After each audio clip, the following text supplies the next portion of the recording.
Buenos días, hermanos. Dios les bendiga. Vamos a esperar un poquito a que los niños salgan para que estemos más concentrados.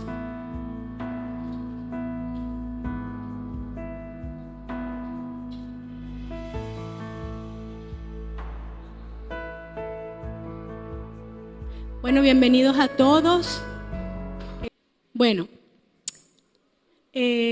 Como saben, hemos estado trabajando sobre la primera carta de los tesalonicenses y ya estamos en el capítulo 4 de los versículos 13 al 18, que son los que me corresponden a mí tratar en esta mañana. Entonces, para comenzar lo que vamos a ir viendo durante este rato de prédica, vamos a leer este pasaje para que podamos meternos en el asunto. Y entonces lo pueden leer en sus Biblias o lo pueden leer aquí en la pantalla que lo vamos a transmitir. Y lo voy a leer en la versión Reina Valera. Entonces vamos a comenzar. Tampoco queremos, hermanos, que ignoréis acerca de los que duermen, para que no os entristezcáis como los otros que no tienen esperanza. Porque si creemos que Jesús murió y resucitó, así también traerá Dios con Jesús a los que durmieron en él. Por lo cual os decimos esto en palabra del Señor, que nosotros que vivimos, que habremos quedado hasta la venida del Señor, no precederemos a los que durmieron.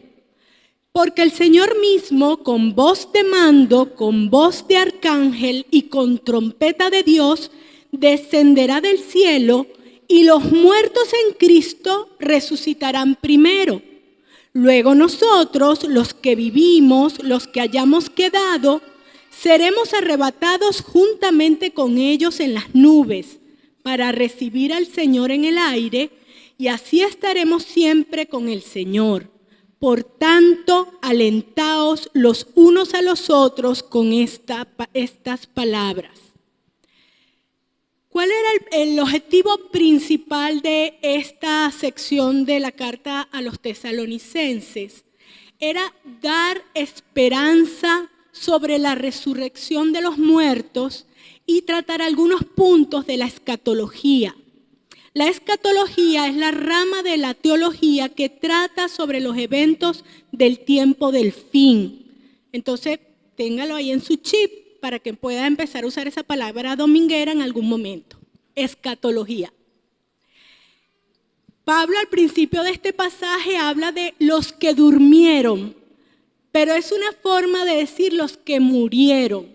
Pero es tal la esperanza de Pablo en cuanto a la resurrección y la vida eterna que él dice están dormidos. Pero luego sí dice los que han muerto, los que nos precedieron, también serán resucitados y se encontrarán con el Señor.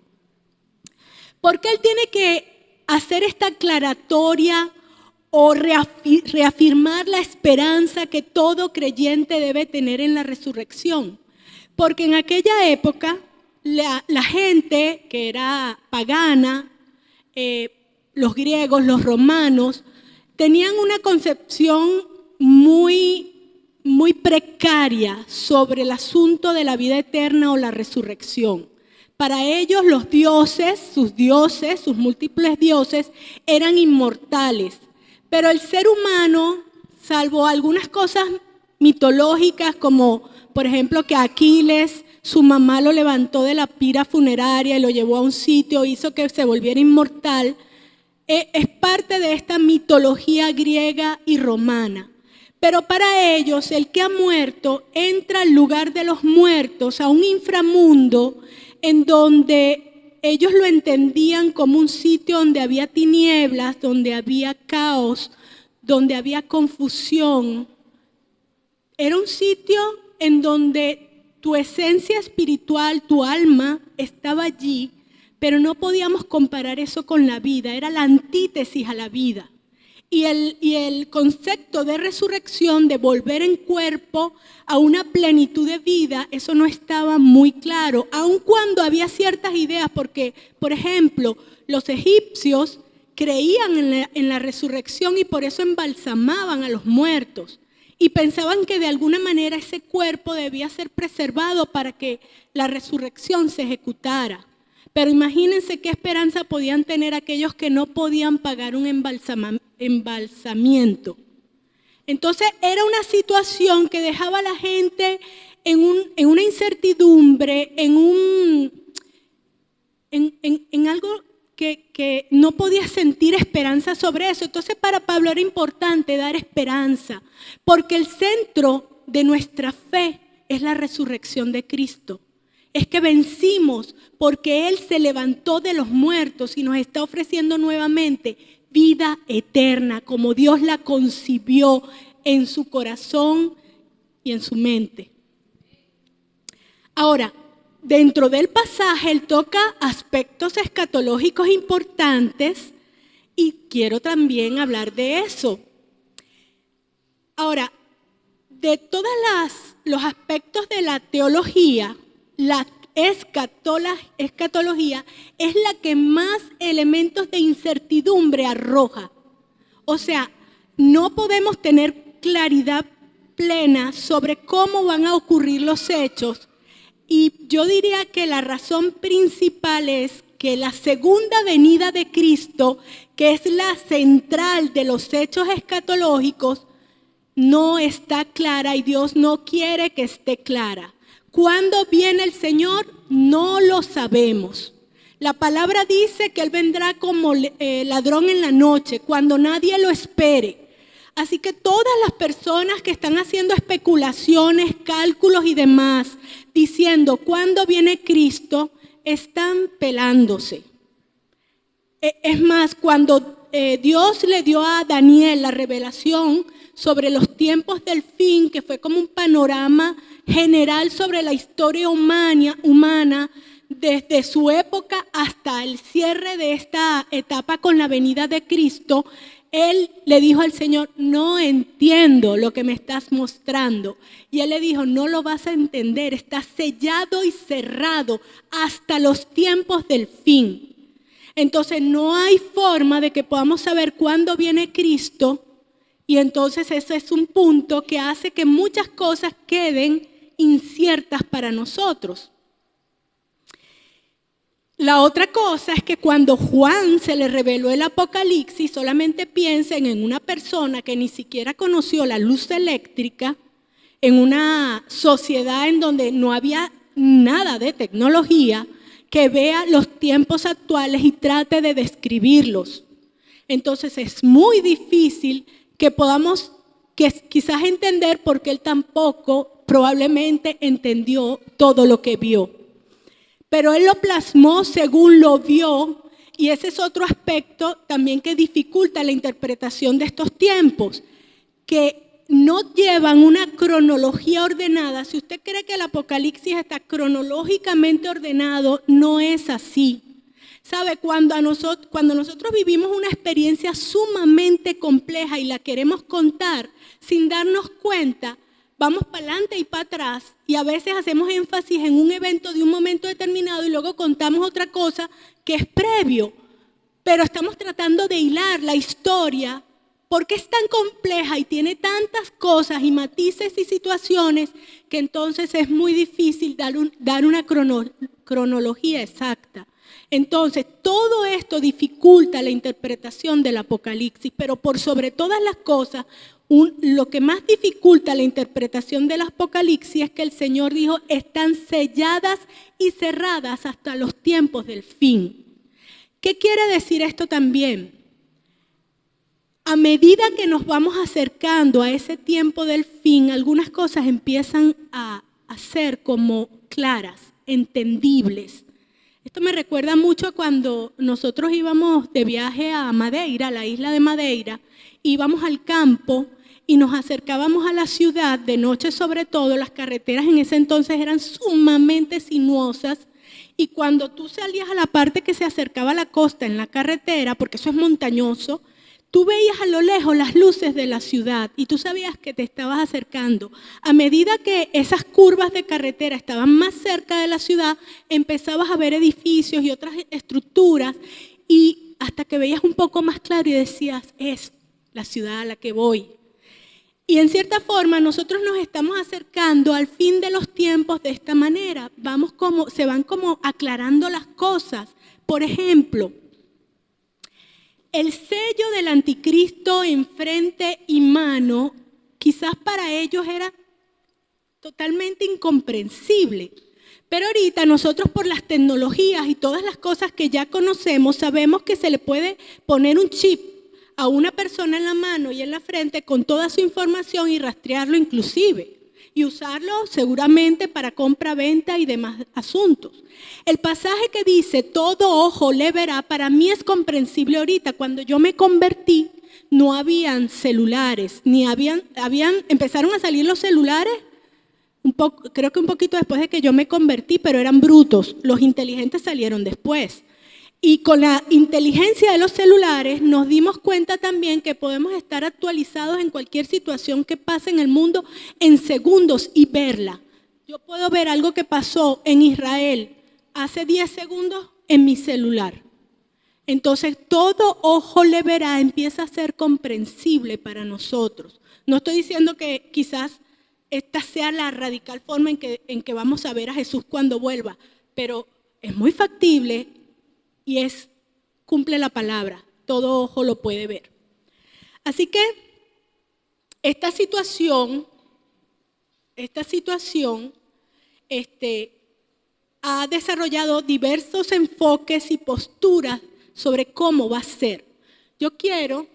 Vamos a pasar a la lámina donde dice aspectos básicos del final de los tiempos. Pero hay ciertos elementos que son básicos, que se van a cumplir. No sabemos bien el orden o el cómo completamente, pero quiero poner esto primero sobre el tapete, vamos a decirlo así, para luego ver otras cositas que quiero señalar. El primer aspecto, voy a pararme aquí porque quiero ver que están las láminas. El primer aspecto es que Cristo viene por segunda vez. Eso es un hecho real sine qua non. Eso es lo que podemos esperar todos los creyentes en Cristo. Él viene por segunda vez. ¿Ok?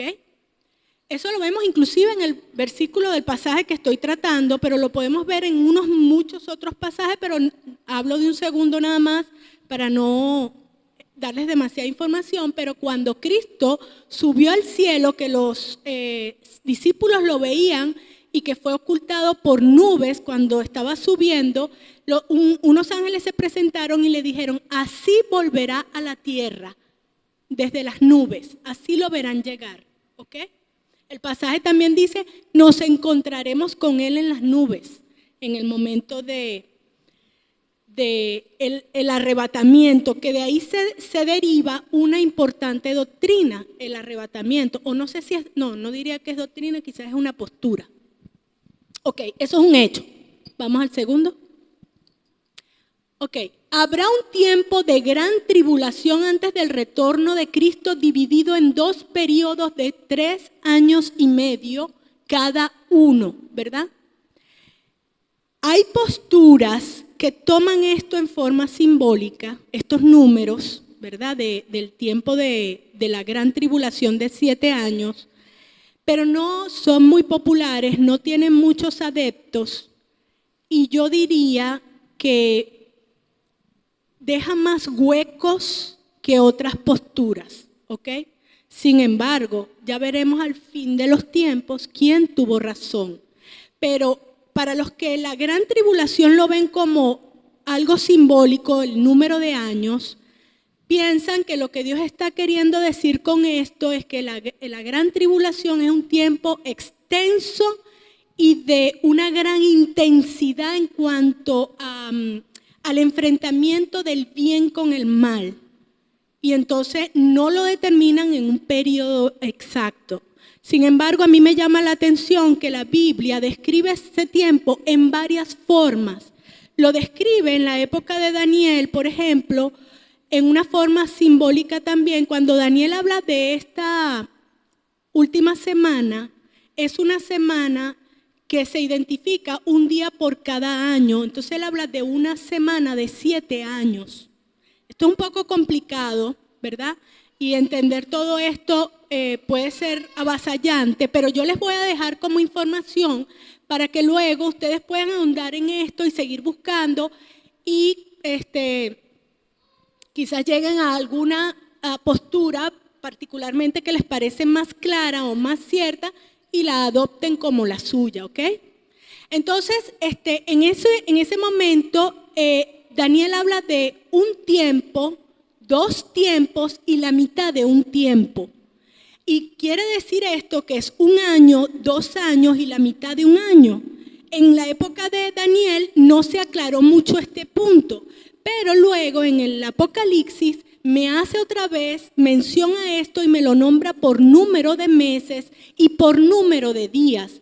Y también lo vuelve a detallar como 1 tiempo, 2 tiempos y la mitad de 1 tiempo, tratando de hacer la hilación con lo que está en Daniel.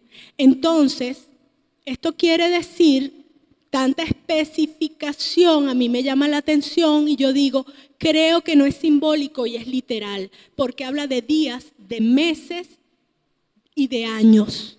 3 años y medio. Ahora, esos 3 años y medio que está dividido es porque el enemigo, o sea, el anticristo, se va a manifestar al inicio de los 7 años.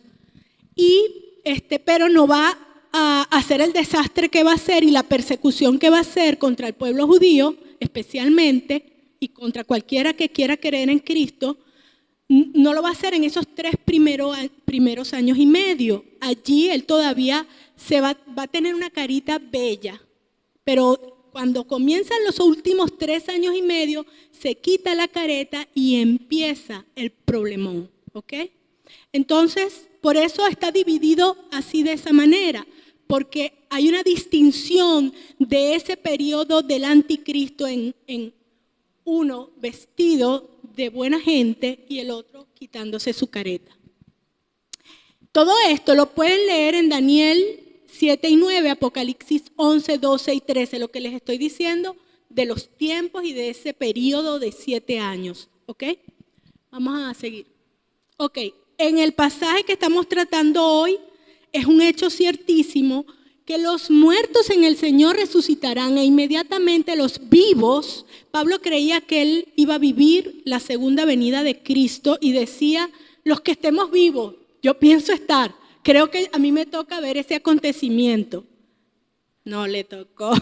Imagínense, si Pablo estaba pelado y cuando venía Cristo, que tuvo la mayor revelación, que casi todos los libros, todas las cartas del Nuevo Testamento fueron hechas por él, ¿qué esperanza tenemos los demás? Entonces nosotros, los que queden vivos para ese entonces, serán transformados y se encontrarán con los que ya murieron hasta ese momento que fueron salvos. Los que fueron salvados son los que se van a encontrar con Cristo en las nubes. Y estoy hablando de toda la gente del Antiguo Testamento y toda la gente que para ese momento, en este periodo después de Cristo, haya creído en Cristo. Toda persona muerta va a ser resucitada, se encontrará con Él y los vivos seremos transformados. De ahí se levanta la postura del arrebatamiento, ¿ok?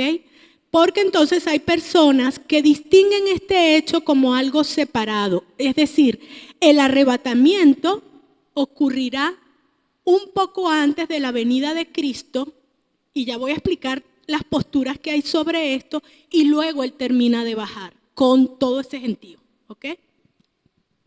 Claro, también hay dudas sobre esto, porque la palabra dice muchas veces que Él vendrá con ángeles, pero no deja entrever que puede también estar la iglesia y todos los que murieron previamente a su primera venida, allí también en su regreso, quizás como un gran comité que baja con Él, ¿verdad?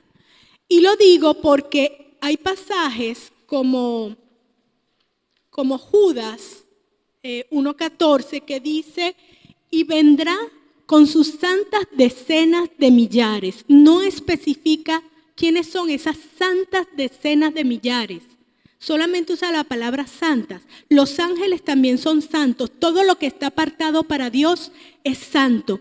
Pero el hecho de que haya dejado eso como un poquito abierto, da la idea. Y también en Zacarías hay un pasaje en el 14:5 que dice, vendrá con todos sus santos. Y allí no hace énfasis a ángeles, habla de santos nada más. Entonces, aparentemente pudiera ser así, ¿ok? Ok. Después de este evento, esto es una postura de los que no somos simbólicos, de los que no entendemos las cifras, las dos cifras importantes que se dan en Apocalipsis, y ahorita voy a explicar cuál es la segunda cifra importante.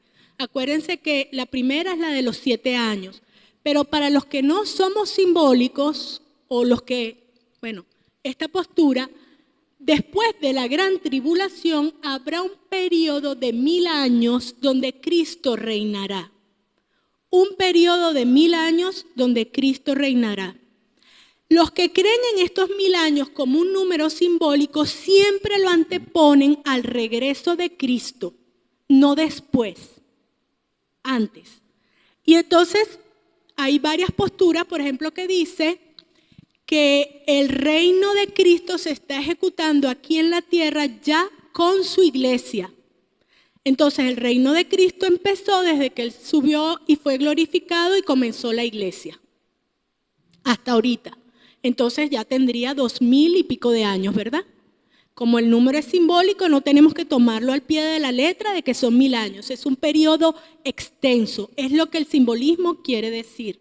También hay gente que piensa que ese reinado no es aquí, no se está ejecutando a través de la iglesia, sino que se está ejecutando en el cielo porque Cristo fue glorificado y coronado en gloria, ¿verdad?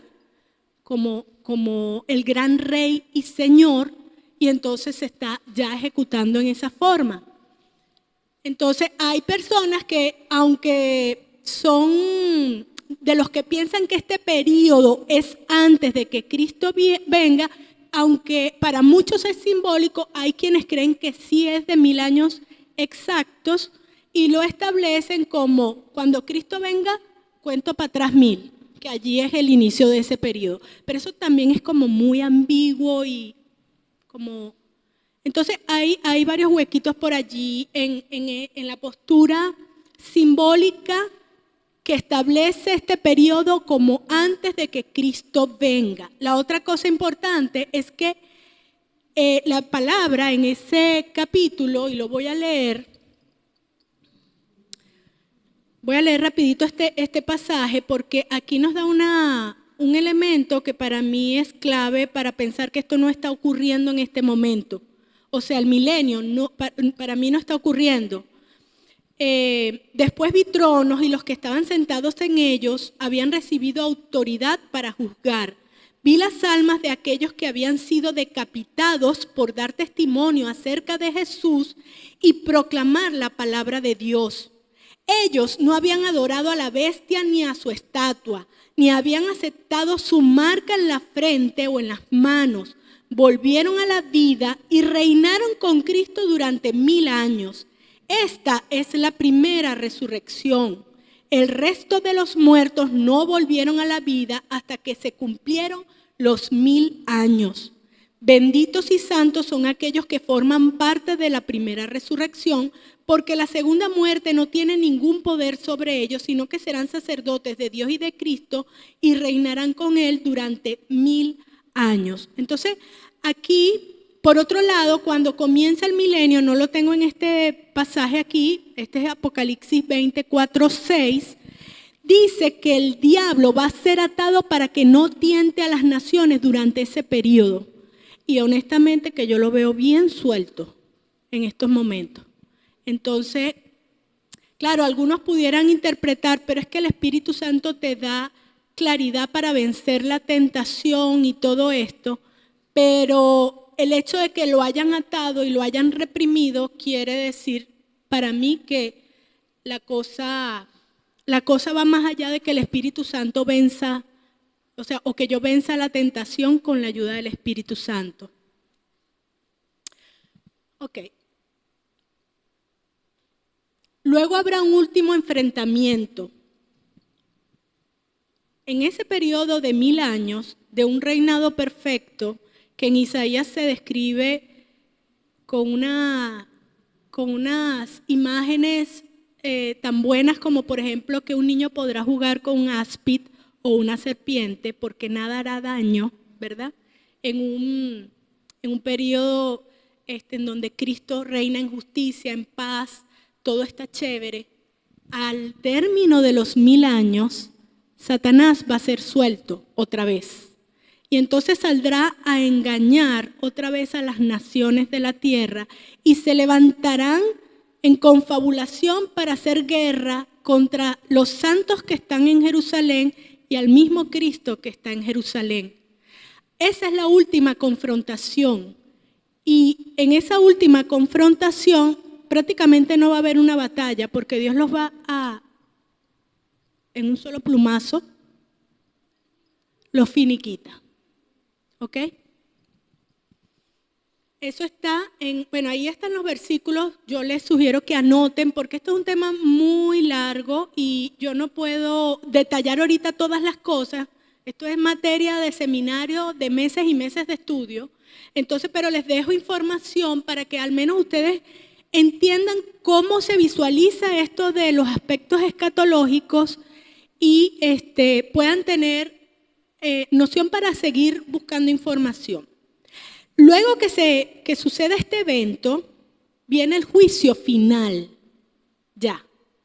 Ahí todo el mundo es resucitado, inclusive los impíos. ¿Por qué los impíos no resucitan hasta el último momento, después del último enfrentamiento y cuando viene el juicio final? ¿Ok? Entonces allí son juzgados y unos van a condenación eterna y otros a vida eterna. Pero antes de que comience la eternidad maravillosa y la vida eterna, ¿verdad? Todo maravilloso, Dios tiene que hacer una nueva creación y ese es el siguiente punto sine qua non va en este asunto. Dios hace una nueva creación de cielos y tierra. Hace unos meses atrás yo expliqué sobre la santidad y les dije que todo se había contaminado por causa del pecado, inclusive los cielos. Y no me refiero a esta bóveda que nos cubre, me refiero al cielo donde inclusive está Dios. Dios tiene que hacer un nuevo cielo porque allí también hubo contaminación de pecado. De allí salió Satanás y toda la rebelión. Y él entraba y salía porque la palabra dice que él se presentaba ante Dios también a acusar a los escogidos. Y así sucesivamente. Todo eso tiene que ser transformado, cambiado, nuevecito, a estrenar, limpio, sin nada que lo tenga contaminado. De hecho, nosotros ya contaminamos lo que algunos llaman el segundo cielo, que es de nuestra atmósfera hacia el cosmos, con cualquier cantidad de naves espaciales y desechos de tecnología de este mundo que va a cesar. Entonces, este primer cielo, que es nuestra bóveda, el segundo, que es el cosmos, y el tercero, que es donde Dios tiene su, vamos a decir, su trono y están los ángeles, aunque los ángeles también están aquí, pero bueno, van y suben, vienen y van, todo será hecho nuevo. Luego sí viene la eternidad, ahora sí viene la cosa buena. Y algunas personas piensan que las bodas del Cordero se van a celebrar en ese momento. Hay personas que piensan que se van a celebrar entre el arrebatamiento y un periodo posterior, puede ser la segunda venida de Cristo, porque lo distancian, o puede ser en los 1000 años. Bueno, hay diferentes posturas allí, ¿no? Pero comienza la eternidad y ya todo lo que tiene que ver con el pecado y toda la humanidad ha sido redimida. Entonces ahí comienza verdaderamente lo que todos estamos esperando. ¿Ok? Ahora, quiero mostrar algunas posturas de cómo va a suceder esto en forma gráfica, porque para que lo puedan entender mejor. Esto es la postura del arrebatamiento al inicio de los 7 años. Los que piensan que ese evento de que Jesús arrebate a su iglesia para encontrarse en las nubes, junto con la resurrección de todos los que han muerto siendo salvos hasta ese momento, ¿ok? Aquí, antes de los 7 años. Entonces, el periodo de 7 años ocurre sin que la iglesia esté acá, según esta postura. Viene la segunda venida de Cristo aquí, ¿verdad? Y entonces comienza el reinado milenial aquí, este periodo de reinado milenial. Ahora, ¿qué personas van a estar en ese reino milenial? Y esto es esperanzador. Yo veo que en todos los periodos de la historia humana hay gente salvándose. En todos los periodos hay gente salvándose. Aquí, cuando Cristo viene en su segunda venida, hay gente que no aceptó marcarse con el sello de la bestia. Y hay niños. Todas esas personas comienzan el reinado del milenio con Cristo, ¿verdad? Pero aún no han sido resucitados, no están en cuerpo glorioso. Pasan por nacer, morir, ¿ok? Durante esos 1000 años. Conocen un reino perfecto, pero con todo y todo, cuando es el final de ese milenio, Satanás es soltado y hay gente que cae nuevamente y quieren sublevarse contra Cristo. Y ahí es cuando el Señor ya para el asunto y, como expliqué, viene. Esta es la última confrontación con esos que se rebelan cuando Satanás es vuelto a soltar. Viene el juicio final, después viene la nueva creación y aquí, de aquí para adelante, es la eternidad. Esa es la postura de el arrebatamiento 7 años antes de que Cristo vuelva. ¿Ok? Vamos a ver la siguiente. Esta considera que el arrebatamiento va a ser a mitad de los 7 años por aquello de que las cosas se van a poner fuertes en ese último periodo y que probablemente el Señor levante a su iglesia antes de que empiece ese periodo, pero la deje al inicio para seguir predicando y llevando personas a su reino. Entonces, aquí, a mitad de la gran tribulación de 7 años, viene el arrebatamiento y todo lo demás es prácticamente igual.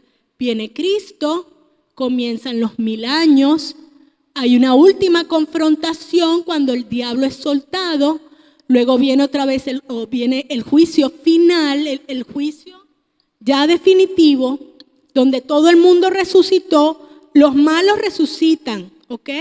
Para condenación eterna. Los buenos resucitamos para vida eterna. O sea, aún los malos no se quedan sin un cuerpo, ¿ok? Juicio final, nueva creación y la eternidad. Esto prácticamente no es que se suceda así en un orden, es prácticamente junto, ¿no? La nueva creación y la eternidad. Pero bueno. Ok, siguiente lámina. Ok. Arrebatamiento antes del día de la ira de Dios. ¿Qué pasa aquí en esta postura? Ay, no vi esto. Estas personas son más detallistas en cuanto a cómo sería el asunto, ¿no? Y como en Mateo 24 habla de que hay inicio de dolores, que se levantarán nación contra nación y habrá guerras y pestilencias y cuestiones, pero aún no es el fin, sino que es el inicio de dolores. Ellos entienden esto como una tribulación, pero no la gran tribulación. Ese periodo es el de los 3 años y medio, en donde además el anticristo está con su careta. Entonces son 3 años y medio de inicio de tribulación para luego entrar en los 3 años y medio restantes de gran tribulación, y ellos piensan que el arrebatamiento vendrá porque dividen este periodo porque eso va increciendo en problemas. Pero llega un momento que el Apocalipsis habla de la ira de Dios y de cómo se derraman copas de ira sobre la humanidad. Ese tiempo, y además en muchos pasajes habla del día del Señor. Entonces consideran que hay un periodo corto aquí, pero no se puede establecer exactamente cuánto tiempo, que es el tiempo de la ira donde va a ser muy, muy fuerte la situación aquí en el planeta. Y la iglesia habrá sido arrebatada justo antes de este día, porque en realidad el Señor no está irado con nosotros. Eso es ciertísimo. Dios no está molesto conmigo ni con ustedes. Así que tranquilos allí. Ok.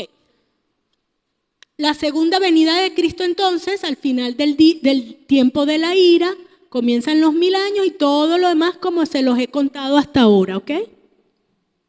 Luego viene otra postura que dice que el arrebatamiento es igual que la venida de Cristo, que ocurren simultáneamente, que Él nos hace subir, nos encontramos en las nubes y luego bajamos con ángeles y como una gran comitiva, y Él baja a la tierra en su segunda venida, y ya entonces se acaba todo el rollo con el anticristo, porque en ese momento el anticristo es arrojado al lago de fuego junto con la bestia, ¿ok? Entonces allí hay dos personajes que ya se mandan al carrizo, el diablo todavía no. El diablo lo apresan y pasa 1000 años apresado y aquí un reinado perfecto. Entonces, es el mismo evento y ocurre aquí al final. No hay un sacar a la iglesia de lo que va a vivir el mundo. Ahora, ¿esta postura nos preocupa? No. Porque Dios ha demostrado a lo largo de la historia que Él siempre puede guardar a sus escogidos de una manera en donde no les llegue este mal. Por ejemplo, cuando las plagas venían a Egipto, uno ve que ninguna de esas plagas, o sea, las dos primeras sí afectaron de alguna forma al pueblo de Israel, pero las últimas plagas, dice, y donde estaba el pueblo de Israel, allí no pasaba nada, y no llegaban las ranas, no llegaba la muerte de los primogénitos, no llegó la oscuridad, no llegó, nada de eso llegó. Yo a veces me he preguntado, ¿por qué Dios permitió que las dos primeras plagas sí de alguna manera alcanzaran al pueblo de Israel? Y digo, bueno, quién sabe si dentro de ese periodo de gran tribulación veremos algunas primeras cosas, pero que no van a ser de fuerza y del rango de una ira de Dios, para luego entonces librarnos de ese tiempo, sea que nos quedemos o sea que nos saque. Usted puede tener la plena seguridad que Dios tiene el control de todos los eventos y de cada individuo que está en el planeta. Y si Dios dice, usted está bien, usted va a estar bien. Entonces, ninguna de estas posturas es aterrante ni lo deja a uno sin esperanza. De hecho, Pablo, cuando habla de este pasaje, está sembrando esperanza en el pueblo. Él no lo ve como un asunto de terror. Él lo ve como algo que para el pueblo de Dios es deseable, que venga Cristo por segunda vez. Y entonces, podamos vivir con Él, ¿no? Ok. En Mateo 24 quiero destacar que hay pasajes, Mateo 24, 6, 14, donde se habla de esto que dije de que había inicio de dolores. Luego se habla de la gran tribulación con la abominación desoladora, que es algo también que no se tiene claro cómo va a suceder, ¿verdad? Pero cuando ocurra seguro que lo vamos a poder distinguir con claridad. Algunos piensan que va a ser que en el templo que supuestamente se va a reconstruir en Israel, va a haber un sacrificio abominable como lo hizo Antíoco Epífanes, que hizo un sacrificio de un cochino en el altar del templo para contaminarlo y para acabar con la expresión de la fe judía, y eso se llamó la abominación desoladora, y viene nuevamente a ocurrir en este tiempo del anticristo. Va a haber una abominación desoladora. No sé, yo tengo mis propias posturas un poquito de lo que he leído. Puedo estar equivocada, no sé si va a ser algo similar o es otra cosa. Ok. Ahora, yo cuando estuve revisando todo esto, la pregunta que vino a mi cabeza fue, Dios mío, ¿cuántas etapas hay en la historia humana? Están las etapas de cuando el hombre cayó, luego vino la ley, luego vino la salvación, luego vino el periodo de la gracia, luego viene la gran tribulación, luego el reinado de los 1000 años, y antes de eso además en el cielo hubo todo otro conflicto. Y digo, Dios mío, todo esto, ¿cuál es el sentido de todo esto? ¿Por qué tantas etapas? Y la conclusión a la que llegué, y no quiero decir con esto que sea la conclusión, pueden haber varias conclusiones inclusive, y no quiero decir que esta sea una conclusión correcta, pero lo que pude entender de todo esto es que en todas las etapas siempre se puede decidir por Dios o en contra de Dios. Cuando empezó la rebelión en el cielo con Satanás, los ángeles pudieron decidir por Dios o por él. ¿Ok? Cuando Adán y Eva estaban en forma completamente pura, en un lugar paradisíaco, y Satanás los tentó, ellos habrían podido decidir por Dios o en contra de él. Decidieron en contra de él porque no creyeron en lo que Dios les había dicho. Y ahí empiezo a ver que la fe es el elemento común en toda la historia humana. El no creer en Dios te aparta de Dios. Los ángeles tampoco creyeron que Dios era el que debería estar gobernando. Y por eso se sublevan con Satanás, contra Dios. Entonces, Adán y Eva podían haber decidido creerle a Dios, pero no lo hicieron. Y el pecado entró a la vida humana. En ese primer periodo, en donde no había clara una revelación del plan de salvación, había gente que se salvaba porque tenían algún tipo de concepción que Dios les había dispuesto para que entendieran que la salvación venía de Dios. Y nuevamente era la fe en eso lo que te hacía salvo.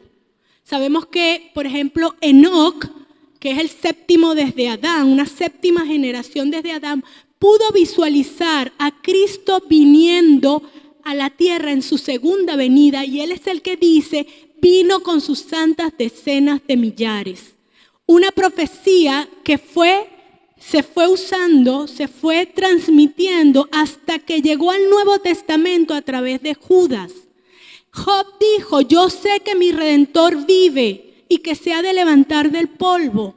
Y Job es antiquísimo, antes de la ley siquiera. Entonces, uno puede darse cuenta que siempre había la oportunidad de que creyeras, aceptaras que de Dios venía tu salvación, o rechazaras estar con Dios y entonces no obedecerlo, porque la fe implica obediencia. Luego vino la ley, ¿y qué le demostró Dios al hombre a través de la ley? Que no puedes salvarte a ti mismo, no eres capaz de cumplir la ley, y entonces tienes que volver a la fe y creer en Cristo. Nuevamente la fe está actuando. Llegó Cristo, murió en la cruz y se completó el plan de salvación de Dios. Es la etapa que estamos viviendo, la etapa de una gracia que se derramó para todos los pueblos, para que todo aquel que en Él crea no se pierda y tenga vida eterna. Entonces nuevamente estamos en un periodo en donde Dios nos está diciendo, por fe puedes salvarte. Pero hay quienes rechazan a Dios y quienes aceptan esta condición. Después viene un tiempo de gran tribulación y uno pensaría, no se puede salvar nadie en medio de una situación tan escabrosa. Y nuevamente Dios muestra que hay gente salvada aún en las peores condiciones, porque a veces creemos que alguien que está pasando por una situación muy mala es tan mala que no puedes creer en Dios. Porque entonces tú dices, ¿qué clase de Dios va a permitir esta situación en mi vida? Y resulta que Dios te está demostrando que Él te basta más que cualquier comodidad y que cualquier cosa. Entonces nuevamente por fe puedes volver a ser salvo en medio de la gran tribulación. Y luego viene el milenio y uno dice, y esa gente entendiendo la historia humana, lo que causó el pecado, lo horrible que causó el pecado, viendo la redención ejecutada, la muerte de Cristo que nos libró de todo esto, viendo un reinado perfecto, viene Satanás y lo tienta y otra vez hay gente que decide no creer en Dios y rebelarse. Y hay gente que decide seguir a Dios. Entonces, ¿usted quiere alguna combinación de elementos para saber que podemos ser salvos por medio de la fe en cualquier periodo? Pues lo hay. Dios quiere que seamos salvos por fe, porque Él no quiere que ninguna persona esté con Él en forma autómata. Porque sí, usted decide, yo quiero estar con Dios y yo quiero creerle, porque una relación se basa en la confianza. Entonces Él necesita que nosotros confiemos, necesita que querramos obedecerlo. Y hasta ese punto, cuando termina el milenio, hay como una depuración de quién quiere creer y quién no quiere creer. Ahí ocurre la última resurrección, la última resurrección. Y entonces, a condenación eterna, todos los que desde Adán y Eva no creyeron, y a vida eterna todos los que desde Adán y Eva creyeron. Con la seguridad del que el que está en el cielo creyó, decidió y es libre de estar allí. Y que no desea nada con el enemigo, que no desea ir en contra de Dios. Y seremos felices por siempre. Amén.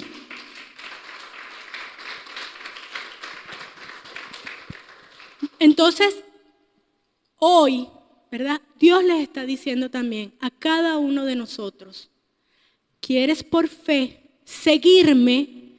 Y la fe implica obediencia. ¿O quieres ser de los que no creen y rechazan esta gracia infinita, este deseo de Dios de tener una comunión genuina contigo? Entonces, si alguna persona está aquí, no ha hecho con una convicción profunda este acto de fe, no ha hecho esa decisión de seguir a Cristo en obediencia por la fe, en que la salvación viene de Dios, yo quisiera que levante la mano la persona que no lo ha hecho y quiera hacerlo en este momento, que yo pueda ayudarle a hacer una oración para que abra su corazón a Cristo y entonces pueda entrar en esta relación con Dios, porque la palabra dice que el que cree será salvo. Y entonces el Espíritu Santo viene a morar en nuestro corazón y tenemos esa bendición de que Dios sea nuestro Padre y nosotros verdaderamente sus hijos. No todos somos hijos de Dios. La palabra es clara y dice solo a los que le recibieron. Los demás son criaturas. Bueno, si alguno quiere, puedo ayudarle. Si siente que ahorita está confundido y no es el momento, ok, no hay problema. Pero no deje pasar este momento, porque hoy es el día de salvación. Amén. Amén. Bueno, gracias Señor te doy, Padre, por esta palabra. Señor, permite que haga la obra profunda en sus corazones, Señor, y que tú puedas revelarte aún más a cada uno de nosotros. Padre, no tanto en los detalles históricos, sino en tu como el protagonista de todos estos detalles, como tú como lo que realmente el ser humano necesita, Señor. Te doy gracias en el nombre de Jesús. Amén.